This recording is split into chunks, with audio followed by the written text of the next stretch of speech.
Dios les bendiga. ¿Cómo están? ¿Bien, bien? Vamos a estudiar la palabra de Dios el día de hoy. Vamos a analizar qué tiene preparado el Señor para cada uno de nosotros. En su primera carta al apóstol Pedro, en el capítulo 2, versículo 11, el apóstol Pedro en su primera carta comenzó su discurso acerca de cómo debemos de vivir. Él comienza su discurso en el 2:11 acerca de cómo debemos de vivir. Dio instrucciones de cómo deben de ser nuestras relaciones ante nuestro gobierno, cuál debe de ser nuestra postura, cuál debe de ser nuestro pensar, nuestra reacción en cuanto al gobierno. También dio indicaciones acerca de nuestras relaciones o relación que debemos de tener con nuestro jefe o patrón, nuestro amo, como lo queramos ver. También habló de nuestras relaciones familiares, especialmente como matrimonio, que lo vimos en 1 de Pedro 3, del 1 al 7. Y en el versículo 8 de 1 de Pedro 3, versículo 8, él comienza a concluir el discurso que venía dando acerca de las instrucciones generales para todo creyente. Dice el versículo 8, finalmente, sed todos, y habla de todos. Del 8 al 12 nos dice la actitud que debemos de tener como creyentes. Como hijos de Dios debemos de tener cierta actitud, y la palabra de Dios nos las enseña en los versículos del 8 al 12. Del 13 al 17 de 1 de Pedro 3 nos da a conocer los principios que debemos de seguir en un mundo hostil, los principios que entonces cada uno de nosotros debemos de seguir. Pero como el apóstol sabe que es algo muy difícil, que es algo muy complicado para nosotros, y más que somos simples seres humanos, él va a terminar esta sección acerca del sufrimiento. Bien, hablando del sufrimiento, va a terminar esta sección con el ejemplo de cómo el padecimiento injusto de Cristo logró un propósito triunfal de Dios. Ese padecimiento injusto de Cristo. Y algo muy característico de este autor, Pedro, es que constantemente él siempre argumenta lo que está diciendo, lo está argumentando con la misma palabra de Dios. Si, como ya lo hemos venido viendo, ejemplo 3, del 10 al 12, él retoma la palabra de Dios para argumentar lo que él viene diciendo. Entonces es algo muy característico que Pedro siempre argumenta lo que dice, sustenta lo que dice y lo basa en la palabra de Dios. Pero también, aparte de argumentarlo en la palabra de Dios, también lo argumenta con el ejemplo de Cristo. Entonces siempre nos da un ejemplo de Cristo. En el capítulo 2, versículos 21 al 25, se nos da el ejemplo de Jesús, y como dicen los versículos, para que sigáis sus pisadas. Entonces Pedro siempre, con la palabra de Dios, argumenta lo que dice, y también se basa con el ejemplo de Cristo. Después de que nos viene hablando del sufrimiento, desde el versículo 11 del capítulo 2 hasta el 3:17, nos viene hablando del sufrimiento que como creyentes nos toca padecer, como creyentes nos toca sufrir. Concluye su discurso con el ejemplo triunfal de Cristo en el sufrimiento, tema que nos ocupa el día de hoy. Entonces el día de hoy vamos a ver ese ejemplo triunfal de Cristo en el sufrimiento. Lo vamos a ver está este ejemplo en 1 de Pedro capítulo 3, versículos 18 al 22. Dice la palabra de Dios así: porque también Cristo padeció una sola vez por los pecados, el injusto por los injustos, para llevarnos a Dios, siendo a la verdad muerto en la carne, pero vivificado en espíritu, en el cual también fue y predicó a los espíritus encarcelados, los que en otro tiempo desobedecieron, cuando una vez esperaba la paciencia de Dios en los días de Noé, mientras se preparaba el arca, en la cual pocas personas, es decir, 8, fueron salvadas por agua.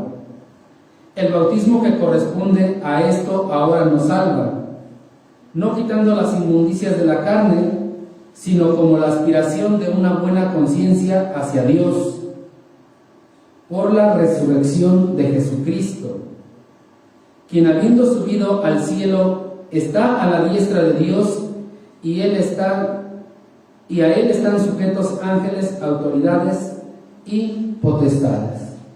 Hermano Jorge Álvarez, ¿me hace el favor de orar, por favor?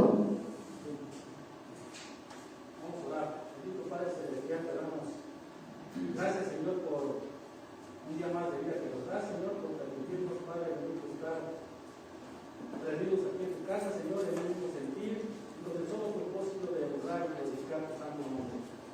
Bendice a nuestro pastor que nos va a dirigir, que el Espíritu Santo sea que lo guíe, que lo instruya, que nos dé las palabras necesarias, palabras que nosotros tenemos que escuchar, Señor, y que, Padre bendito, nosotros como receptores de tu palabra, como oyentes de tu palabra, Señor, estemos con un corazón dispuesto, con una mente despierta, Señor, y que, Padre bendito, pues al salir de este lugar, Señor, Padre bendito, pues tu palabra la pongamos en práctica en nuestra vida diaria, Señor. Ponemos esto en tus manos, Señor, y que todo sea para gloria y honra tuya.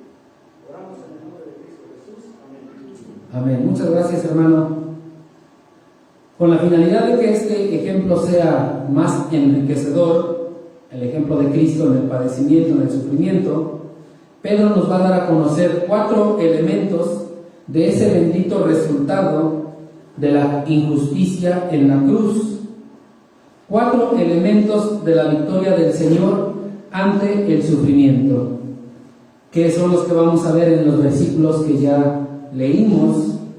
Entonces, el primer elemento es su victoriosa carga del pecado. Versículo 18: porque también Cristo padeció una sola vez por los pecados, el justo por los injustos, para llevarnos a Dios, siendo a la verdad muerto en la carne, pero vivificado en espíritu. Si vemos el versículo, comienza diciendo, porque también. Estas 2 palabras, porque también, nos hacen volver a todo lo que se venía diciendo anteriormente acerca del sufrimiento. Todo lo que se venía diciendo acerca del sufrimiento. Y entonces aquí nos enfatiza que Cristo también padeció, que Cristo también sufrió. Lo que les estaba diciendo entonces a los destinatarios de su carta es: ustedes están sufriendo persecución, ustedes están siendo atacados, Cristo también padeció, Cristo también sufrió. Y entonces aquí comienza el ejemplo del sufrimiento de Cristo. No nos debe de sorprender el sufrimiento, no nos debe de sorprender el padecimiento, no nos debe de sorprender la persecución. ¿Por qué? Porque también Cristo padeció. Si Cristo padeció, ¿por qué nosotros no hemos de padecer? El padecimiento de Cristo fue el más horrible de los padecimientos. El padecimiento más fuerte que nosotros estemos viviendo no se compara con el padecimiento de Cristo. Su padecer de Él fue una muerte muy dolorosa. Fue crucificado. Y si ustedes se dedicaran a investigar un poco acerca de esos métodos de muerte, métodos de agresión, métodos de martirio, la crucifixión es uno de los peores. Y Cristo fue crucificado. O sea que su padecimiento no fue tan sencillo. Somos salvos por gracia, pero a veces perdemos de nuestra mente esa parte del sufrimiento de Cristo. No alcanzamos a visualizar, a valorar lo que Él sufrió. Porque ¿quién de nosotros hemos estado en un madero, sin clavos, colgados nada más, amarrados, para ver lo que se empieza a sentir? Cómo los pulmones se empiezan a cerrar. Nada más eso. Si hiciéramos ese experimento, tal vez pudiéramos imaginarnos un poco acerca de lo que sufrió Cristo. Entonces, este dolor físico todavía fue más doloroso. ¿Por qué? Las personas mueren porque son pecadoras. Las personas deben de morir porque son pecadoras. Y si mueren porque son pecadores, Romanos 6:23 dice que la paga del pecado es muerte, ¿no? Entonces, si mueren por ser pecadores, es algo justo. Es justo que la persona muera por ser pecador. Entonces, el hombre debe de morir porque lo merece. El hombre debe de morir porque es pecador. Pero Jesús no lo merecía. Y aún así, también murió. Entonces, Cristo padeció al morir por nuestros pecados. Este es el ejemplo supremo de sufrimiento. Fue sufrimiento por causa de la justicia. Él padeció por causa de la justicia. Él estuvo dispuesto a soportarlo todo en beneficio de los pecadores. Él tuvo esa disposición. Él no hizo pecado, Él no cometió pecado, pero padeció por los pecados. Él padeció por los pecados, dice el versículo 18, ¿no? Padeció por los pecados.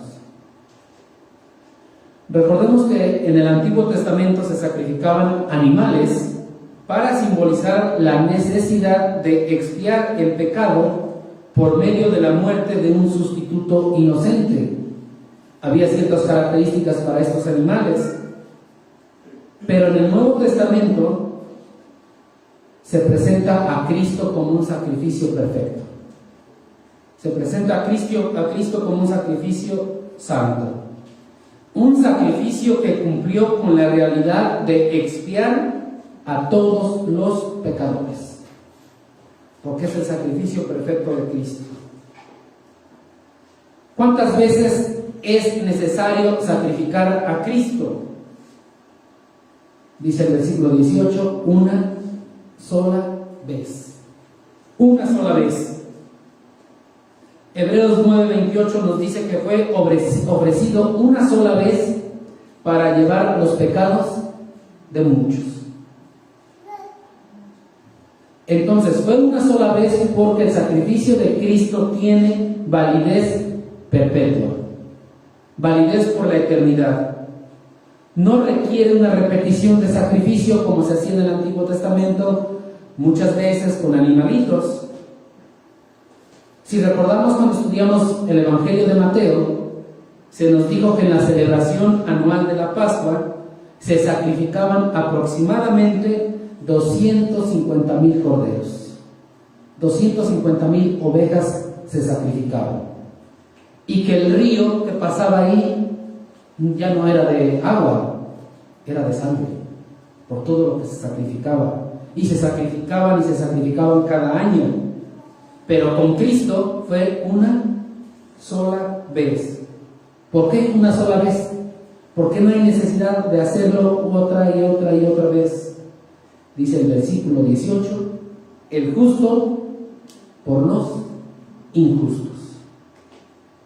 Ya no fueron animalitos los que se sacrificaron, fue Dios mismo el que se sacrificó, es decir, fue la ofrenda perfecta por el pecado. Ahora era Dios, era Cristo, era Jesús, el Cordero sin mancha, el Cordero perfecto. ¿Para qué fue este sacrificio? El versículo 18 nos lo dice: para llevarnos a Dios. Este sacrificio de Cristo fue para llevarnos a Dios. Y aquí es donde está el triunfo del padecimiento de Cristo. Aquí es donde está ese triunfo. Tuvo que morir para poder llevarnos a Dios. Mateo 27, en el versículo 50 y 51, nos dice que el velo del templo se rasgó de arriba abajo. Lo que demostró simbólicamente es la realidad de que Cristo había abierto el camino hacia Dios, de tal manera que el trono de la gracia quedó disponible para inmediato acceso de todos los creyentes. Quedó disponible. Este velo representaba esa parte que cerraba el lugar para entrar al lugar santísimo. Y cuando Cristo estuvo en la cruz, este velo, solito, por el poder de Dios, se rasgó en dos partes, de arriba abajo. Se abrió. Esto es lo que decía este velo. Es lo que estaba simbolizando. Y aquellos que vienen de la región popular seguramente recordarán que el famoso sábado de gloria, en la noche, hacen una misa, y en esa misa está cubierto el altar con una cortina que cubre todo. Y en esa misa que hacen, llega el momento en que lo abren, porque ellos están simbolizando este rasgado que hizo Cristo en la cruz. Ellos lo abren y dicen que entonces se tiene, ahora sí, el acceso libre al altar. La palabra del Señor nos lo enseña en Hebreos capítulo 10. Vayamos a Hebreos capítulo 10, por favor, no pierdan Primera de Pedro.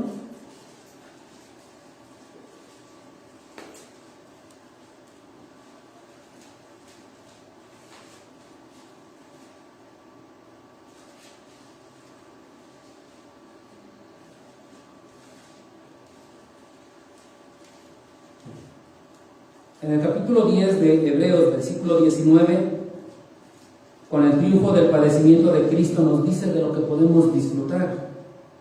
Dice el versículo 19: así que, hermanos, teniendo libertad para entrar en el lugar santísimo por la sangre de Jesucristo, por el camino nuevo y vivo que Él nos abrió a través del velo, esto es, de su carne, y teniendo un gran sacerdote sobre la casa de Dios, versículo 22, acerquémonos con corazón sincero, en plena certidumbre de fe, purificados los corazones de mala conciencia y lavados los cuerpos con agua pura.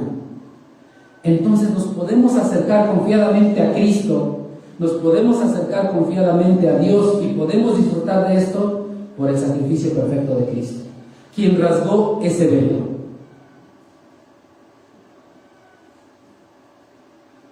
Eso es lo que simboliza la religión popular.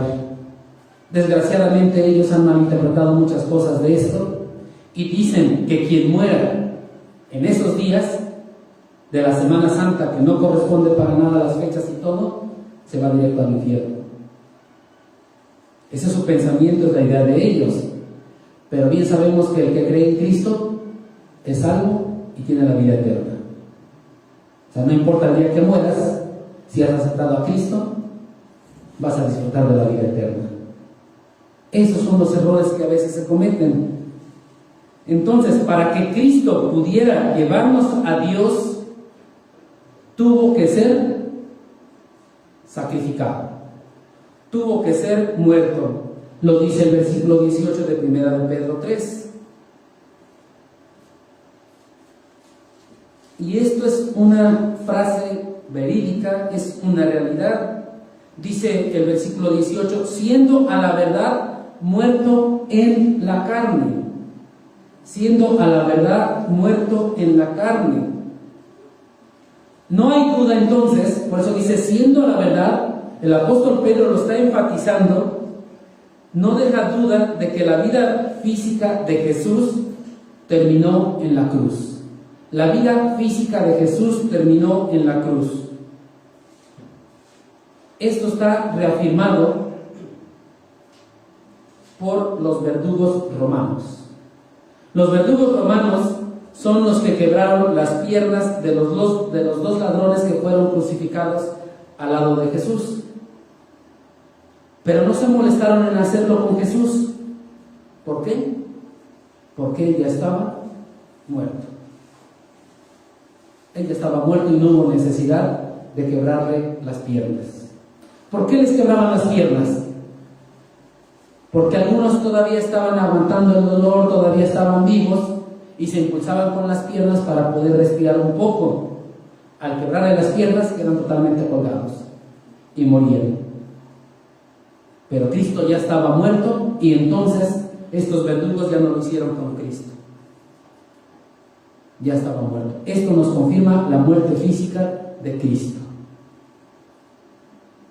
Entonces era necesario que Cristo muriera físicamente hablando para poder llevarnos a Dios, porque Él es el sacrificio perfecto. Dice el versículo 18, pero vivificado en espíritu. Con esta frase se nos hace referencia a la persona eterna de Jesús. No se está hablando aquí del Espíritu Santo, para nada, sino que se está haciendo referencia a que el Señor Jesús estaba vivo espiritualmente y que Jesús siempre ha estado vivo espiritualmente y siempre estuvo vivo espiritualmente y Él nunca murió. Lo único que el apóstol está contrastando es la condición de su cuerpo o de la carne, por eso habla de morir en la carne, con la condición del espíritu. Lo único que estaba es marcar esto. Entonces el eterno espíritu de Cristo, de Jesús, siempre ha estado vivo, siempre estuvo vivo. Su cuerpo terrenal estuvo muerto por 3 días, después fue resucitado. Y por esa razón de que su cuerpo terrenal pudo morir por 3 días, físicamente quedó muerto, por esa razón es que nos pudo llevar a Dios. Por esa razón es que se rasgó el velo. Por esa razón es que Él pudo abrir la entrada al lugar santísimo. Sin embargo, es necesario mencionar que hay muchas malinterpretaciones al respecto. Siempre ha habido esto. Hay personas que dicen que Jesús no murió, sino que estuvo en un estado semicomatoso ahí en la cruz. Y entonces después ahí en la frialdad de la tumba, como estaba muy frío y le dio frío, Él despertó, se desenvolvió y se salió tranquilamente. Pero esto no es posible. Esto no es posible. Se hubiera muerto de frío. Si estaba en un estado que no se podía mover ni nada, se hubiera muerto de frío. Esa es una. La otra, humanamente no hubiera podido mover la piedra. Y si la hubiera movido, también sabemos que había una guardia que estaba ahí custodiando. Tampoco se hubiera librado de la guardia, ¿no? Es ciertas malas interpretaciones que a veces se hacen. Pero Cristo dice que a la verdad fue muerto. Pero con la frase vivificado en espíritu, algunos intérpretes dicen que Pedro está haciendo referencia a la resurrección de Cristo, lo cual tampoco es posible. Tampoco es posible porque no dice, la frase no dice, o el versículo no dice, muerto en la carne, pero vivificado en la carne. Muerto en la carne, pero vivificado en espíritu. Entonces nos queda muy claro que la resurrección es una realidad tanto espiritual, pero también es una realidad física. Es una realidad física porque Cristo murió físicamente hablando y Cristo resucitó físicamente hablando. Entonces es una realidad física, es una realidad espiritual. Lo que se está aclarando aquí con el apóstol Pedro es que Jesús estuvo muerto en la carne, pero permaneció vivificado en espíritu. Lucas 23:46 nos dice que Jesús, clamando a gran voz, dijo: Padre, en tus manos encomiendo mi espíritu. En tus manos encomiendo mi espíritu. Pero no le dijo: Padre, en tus manos entrego mi espíritu. Nomás encomiendo mi espíritu. Por eso dice que es vivificado en espíritu. Con esto concluimos que para poder llevarnos a Dios, Cristo fue muerto en la carne, cargando con todos nuestros pecados, pero es victorioso porque es vivificado en espíritu. En la carne murió, pero en el espíritu no murió. Por eso es que pudo cargar con nuestros pecados, por eso fue una sola vez y por eso nos puede llevar a Dios, porque rasgó ese velo.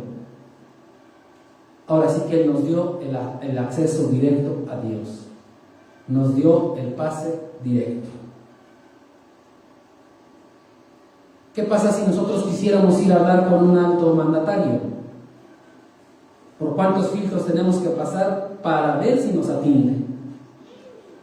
Y solamente que el que está antes diga, por órdenes de él, sí pueden pasar, nos dejan pasar, y si no, simplemente no pasas.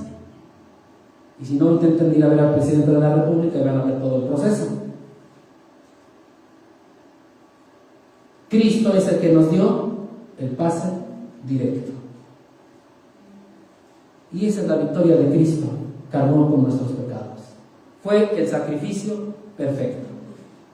No hay más, por eso dice que padeció una sola vez, el justo por los injustos.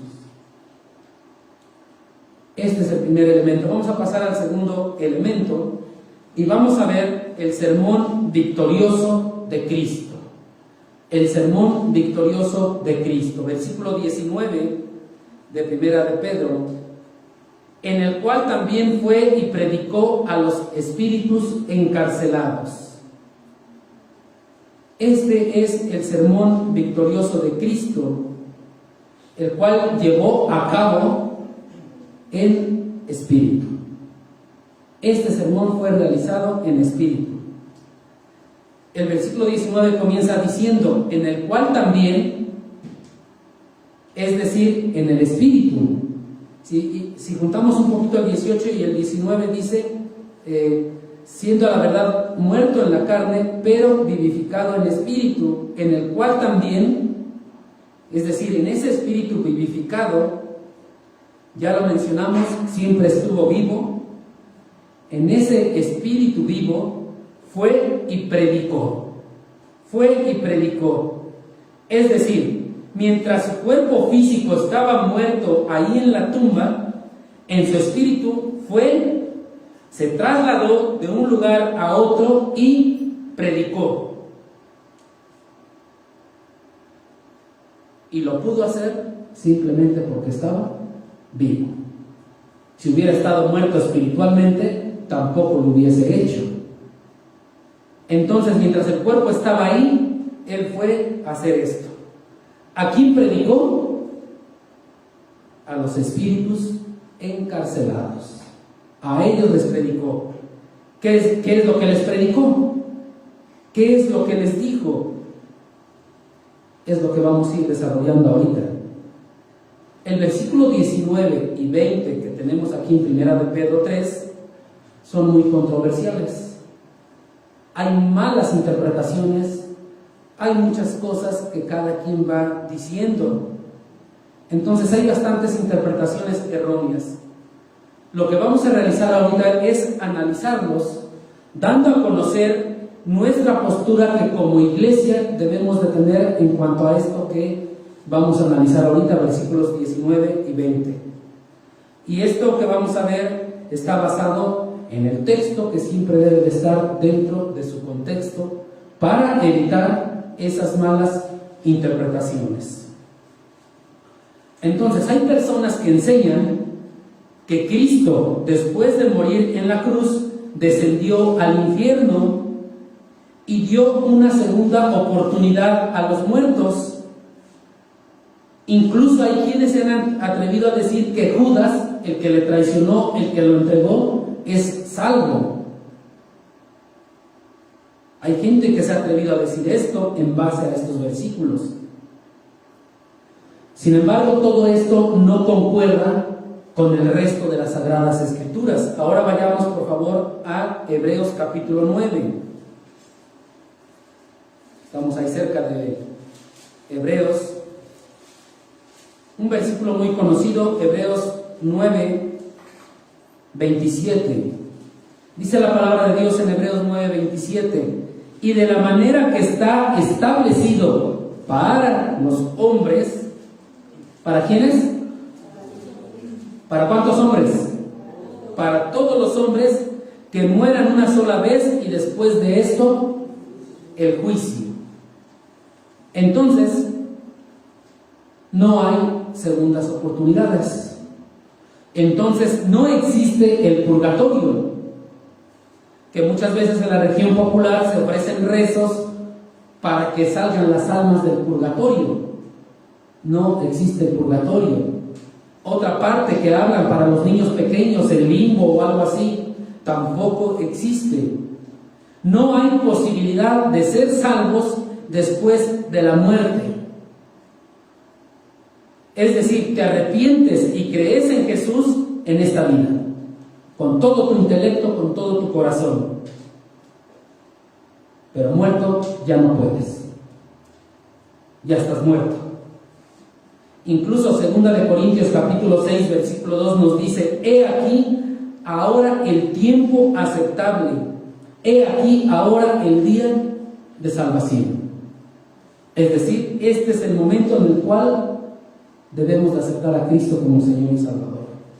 Ya muertos, no hay segunda oportunidad. Ya muertos, no vamos a poder.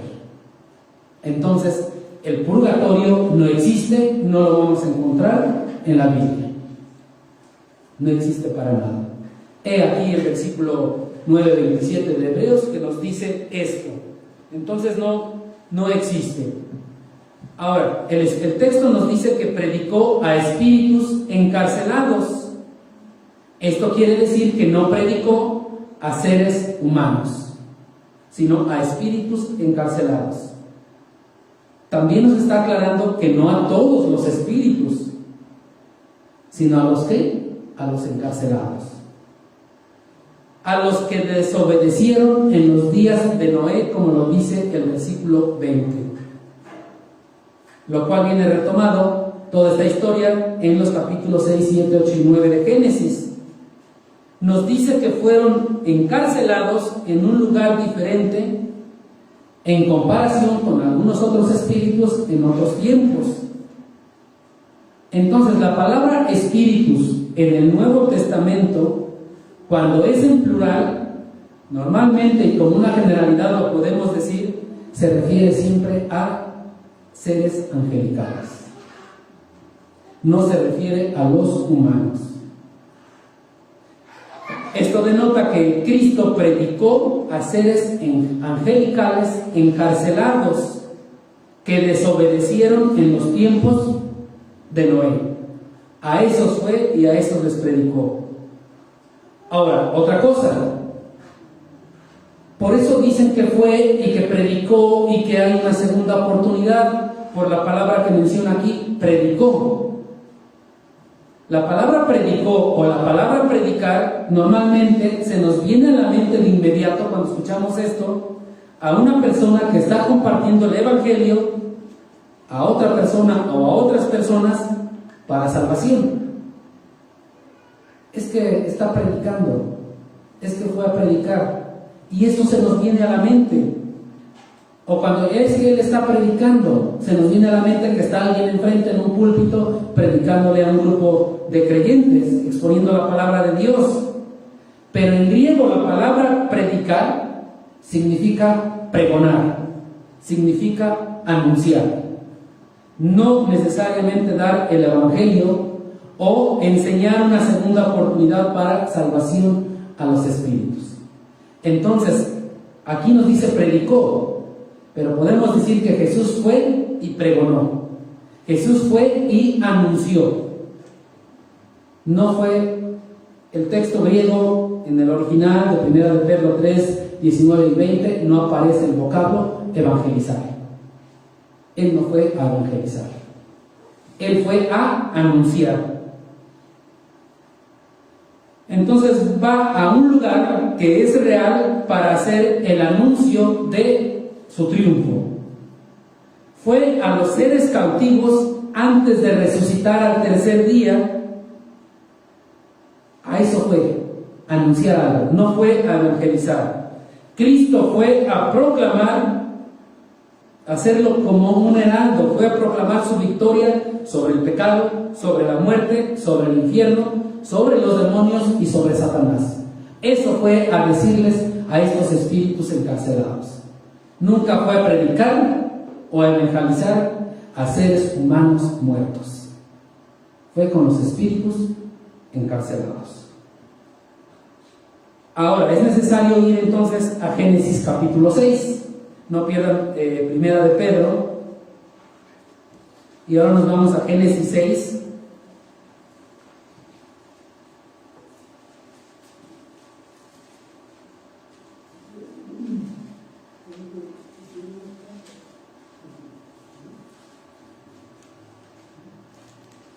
En Génesis capítulo 6, versículos 1 al 4, dice lo siguiente. 6 de 1 al 4. Aconteció que cuando comenzaron los hombres a multiplicarse sobre la faz de la tierra y les nacieron hijas, que viendo los hijos de Dios que las hijas de los hombres eran hermosas, tomaron para sí mujeres, escogiendo entre todas. Y dijo Jehová: no contenderá mi espíritu con el hombre para siempre, porque ciertamente él es carne, mas serán sus días 120 años. Había gigantes en la tierra en aquellos días, y también después que se llegaron los hijos de Dios a las hijas de los hombres, y les engendraron hijos. Estos fueron los valientes que desde la antigüedad fueron varones de renombre. Nos damos cuenta que Dios erradica a todos estos de la tierra con el diluvio. Por eso habla de 120 años. La frase hijos de Dios en el Antiguo Testamento se refiere a seres angelicales. Seguramente recordaremos Job 1.6. ¿Sí lo recuerdan? O vamos a Job 1.6. Busquemos Job 1.6.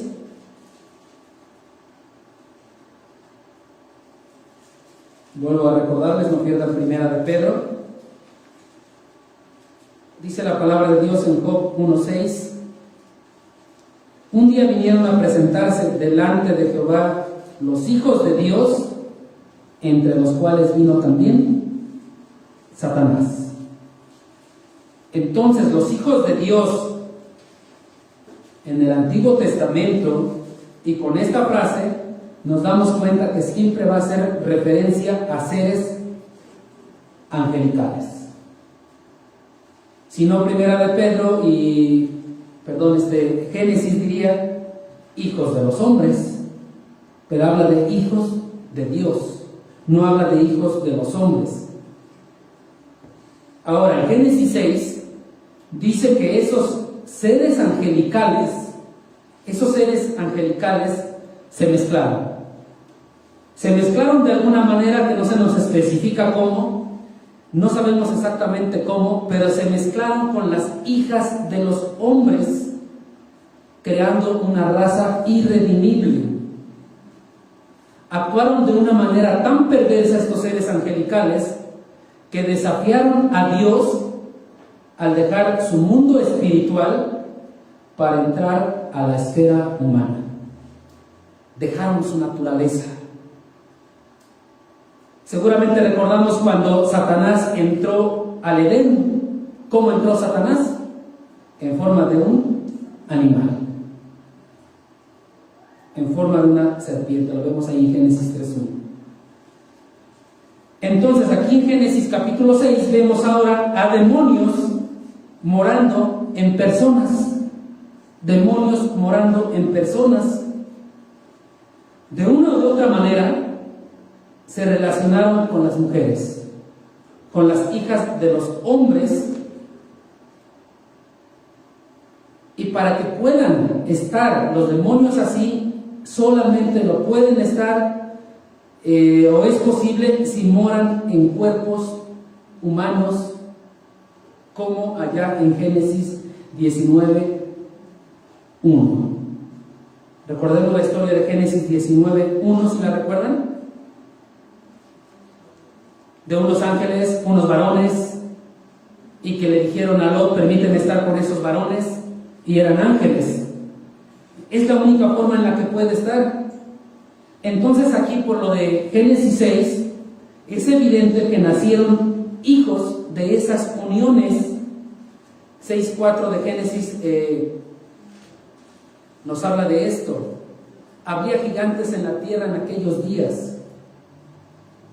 Entonces hay algo ahí, que les nacieron hijos que, a pesar de que eran seres humanos, estaban bajo la influencia de demonios. Es algo bien complicado lo que se estaba viviendo en Génesis capítulo 6. Después Dios mira la maldad de los hombres. Génesis 6, versículo 5. Y vio Jehová que la maldad de los hombres era mucha en la tierra, y que todo designio de los pensamientos del corazón de ellos era de continuo solamente el mal. Y se arrepintió Jehová de haber hecho hombre en la tierra, y le dolió en su corazón, y dijo Jehová: raeré de sobre la faz de la tierra a los hombres que he creado, desde el hombre hasta la bestia y hasta el reptil y las aves del cielo, pues me arrepiento de haberlos hecho. Entonces Dios, Jehová, los erradica de la faz de la tierra con el diluvio. Pone a esos seres angelicales, a los que desobedecieron a Dios de la peor manera en los días de Noé, antes del diluvio, o sea, los demonios, los pone en el abismo.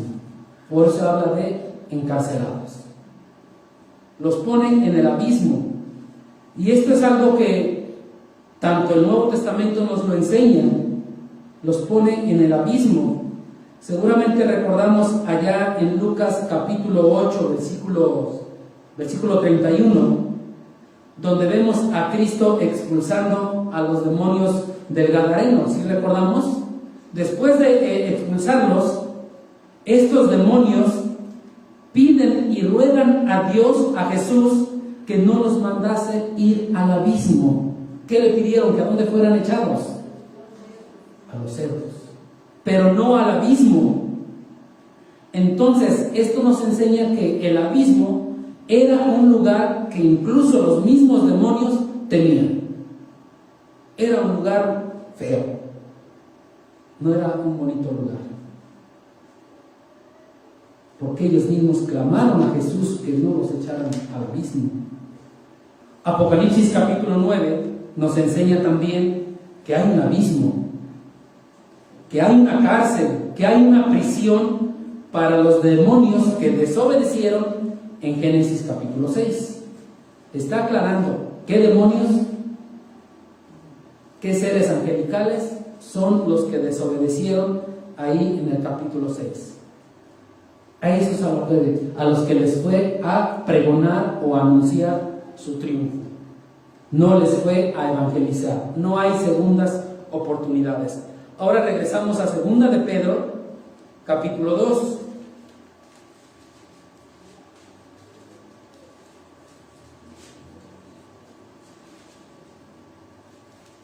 El apóstol Pedro, que viene hablando de esto, les decíamos, es una carta tan profunda, tan chiquita, pero tan profunda, que el apóstol Pedro en el capítulo 2 de su segunda carta,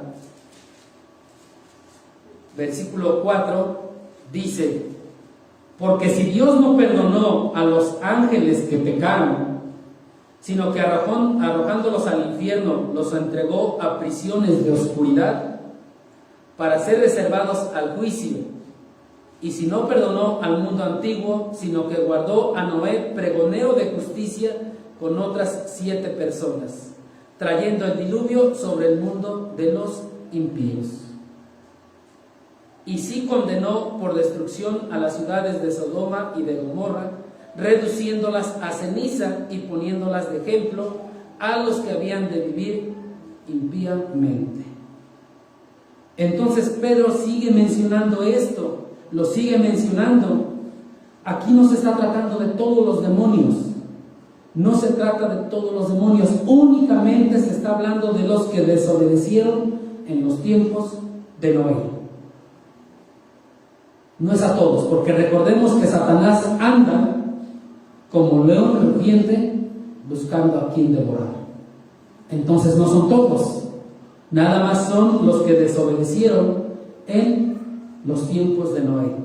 Más adelante en Judas, un libro muy pequeño que está antes de Apocalipsis, también se hace mención a esto en Judas,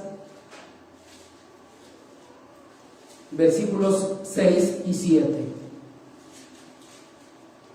Y a los ángeles que no guardaron su dignidad, sino que abandonaron su propia morada, los ha guardado bajo oscuridad en prisiones eternas para el juicio del gran día, como Sodoma y Gomorra y las ciudades vecinas, las cuales de la misma manera que aquellos, habiendo fornicado e ido en pos de vicios contra naturaleza, fueron puestas por ejemplo, sufriendo el castigo del fuego eterno. Aquí hace referencia a Génesis 19:1, lo que pasó con Sodoma y Gomorra, versículos 4 y 5.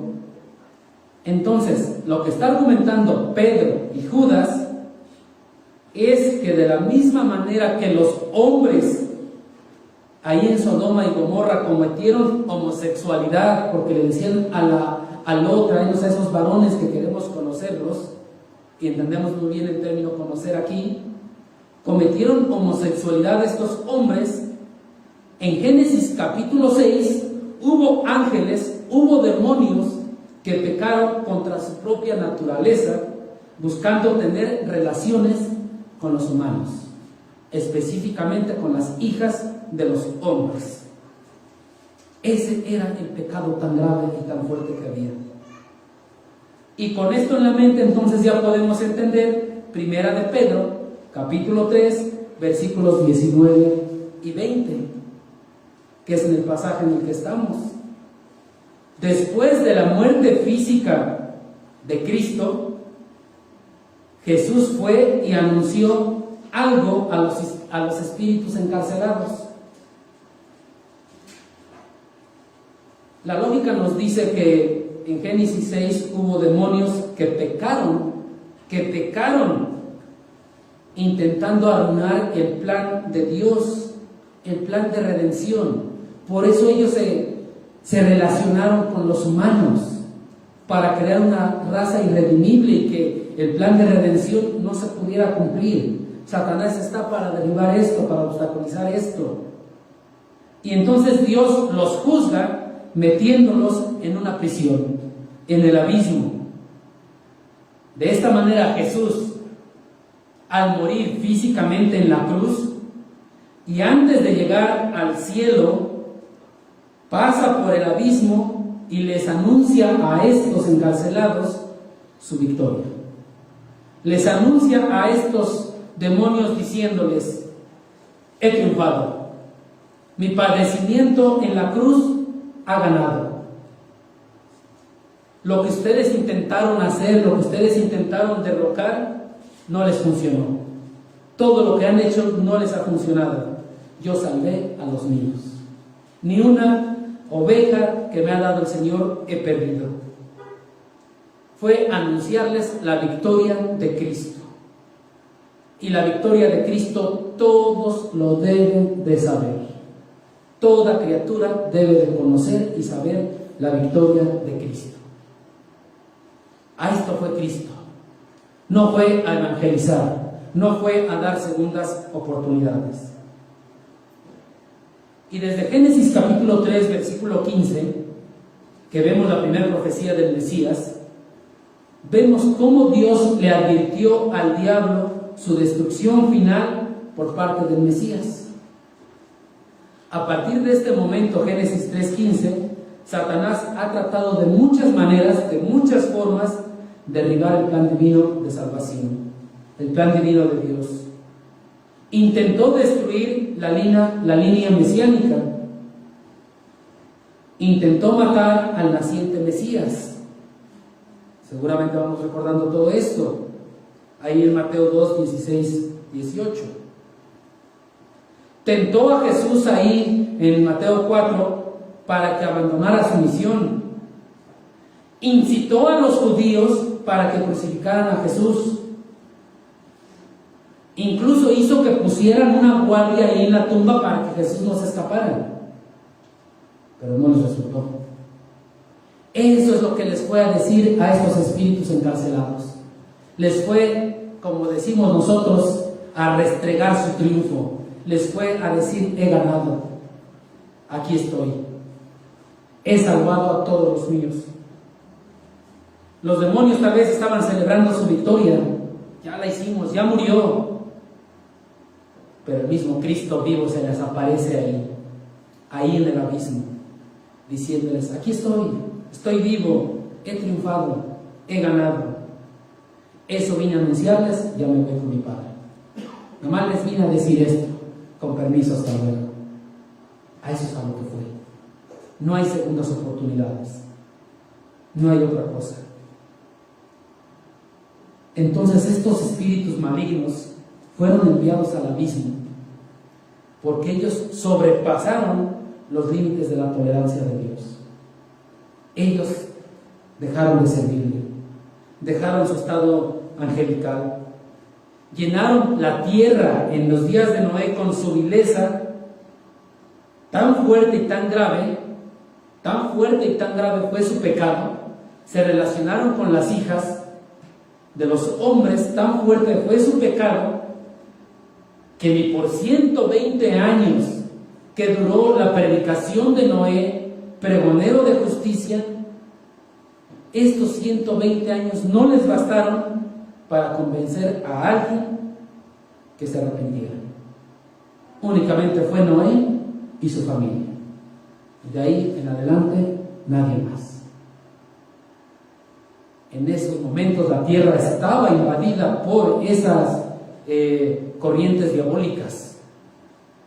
Estaba fuerte el pecado, era muy fuerte, al grado que Dios decidió destruir. Era muy fuerte.